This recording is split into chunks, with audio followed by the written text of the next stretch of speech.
Ionic bonds form between metals and nonmetals.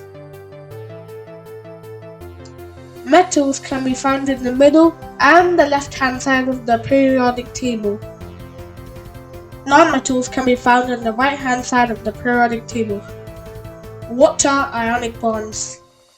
An ionic bond is formed when a metal and nonmetal react. Metal atoms become positively charged ions by losing electrons. Non-metal atoms become negatively charged ions by gaining electrons.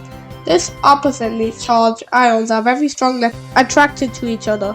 This is known as electrostatic attraction. Metal atoms lose electrons to form positively charged ions with a full outer shell of electrons. Non-metal atoms gain electrons to form negatively charged ions with a full outer shell of electrons.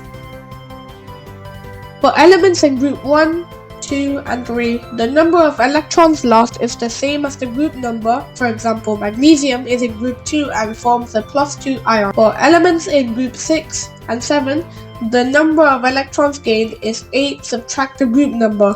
For example, oxygen is in group 6 and forms a -2 ion.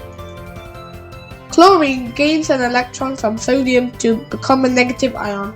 Sodium loses an electron to become a positive ion.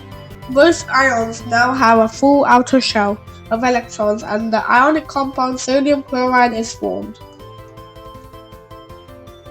Ionic lattice. An ionic compound is a regular repeating structure of ions known as a giant ionic lattice. The lattice is composed of a repeating pattern of oppositely charged ions held together by strong electrostatic attractions. Ionic bonds form between metals and nonmetals. Ionic compounds can conduct electricity when they are either melted or dissolved in water to form an aqueous solution. In these states, the ions are free to move around from place to place.